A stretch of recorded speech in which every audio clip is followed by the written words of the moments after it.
Avoir une activité, une chose qui te prend tout ton temps, mais pas vraiment, car quand tu l'as fait, tu vois pas le temps passer, c'est grave cool et plaisant.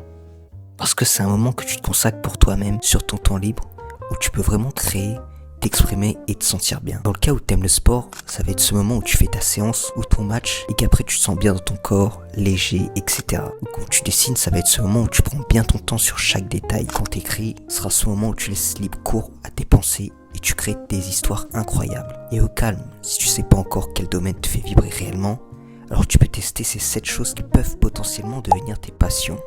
Donc de 1, comme j'en ai parlé, il y a le sport. Car primo, c'est quand même bien pour te maintenir en bonne santé, réduire le stress, la cortisone, le gras, etc. Mais en plus d'être bon aussi bien pour le physique que le mental, ça peut réellement devenir une passion. Alors oui, je sais, le sport, c'est général. Il y a la muscu, mais pas que. Il y a aussi les sports en groupe, genre le foot, le basket, le handball. Il y a aussi plein d'autres trucs cool, genre la marche, le footing, la natation, le vélo. Tu vois, il y a plein de sports différents, ça s'arrête pas qu'à soulever des gros poids parce que moi, faut avoir des gros muscles avec les giga balèzes.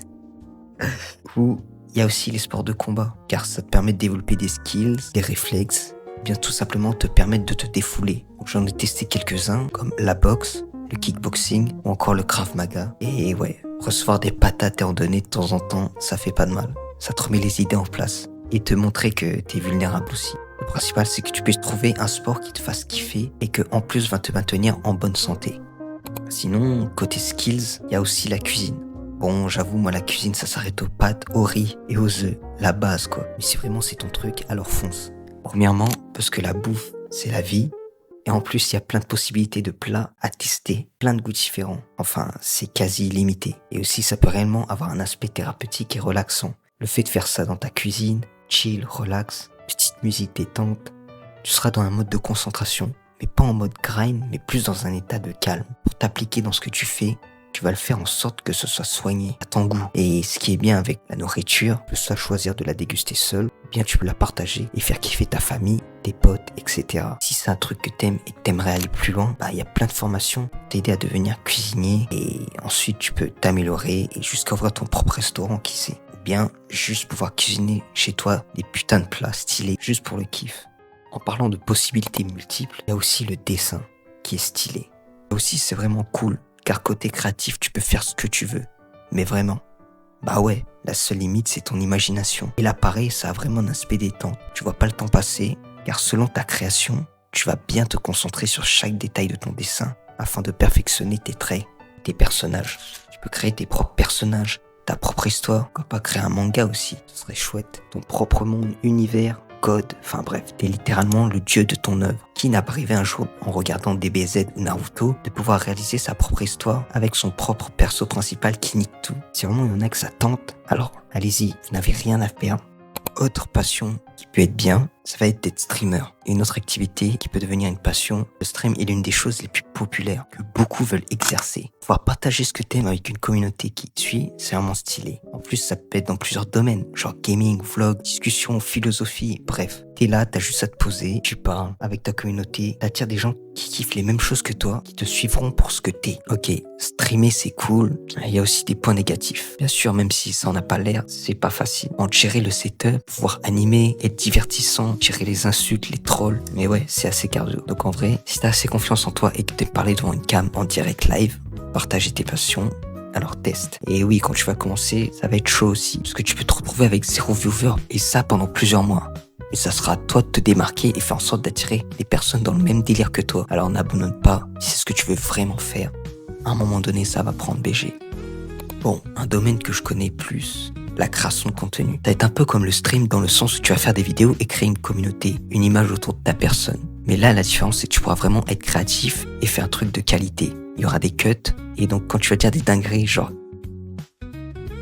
personne s'en apercevra. Donc ton montage, c'est ce qui va faire la diff. En plus, en pratiquant, tu prendras du niveau et ça te donnera des compétences. En plus de ça, après je parle du montage, certes, c'est vrai qu'il doit être bien. Il faut capter l'attention du lecteur, ok. Mais j'aime pas cette méta maintenant où tu dois limite faire du brainrot pour tenir l'attention de la personne sur ta vidéo. Le gars te met 10 000 images par seconde, des effets à tout va. T'es plus capté par le montage que le message de la vidéo et ça rend ouf. Après, ça découle juste et c'est gavant. Tu peux très bien faire un montage de qualité sans mettre 10 000 effets, swish, souche, etc. Transition.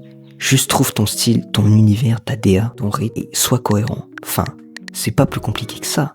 Si ça arrive à être clair, compréhensible, alors ta vidéo touche à son but. Et je vais même pas parler des contenus short parce que là, en vrai, c'est la merde. Tu peux apprendre des choses en peu de temps, c'est vrai. Il y a du bon contenu. Même moi, j'en ai fait. Tu peux aller checker si tu veux. Mais ça t'oblige quand même à faire un peu de brainrot. Dans notre monde où tout va vite, tout se consomme rapidement et les algorithmes qui changent à chaque fois, t'es un peu poussé à faire ça.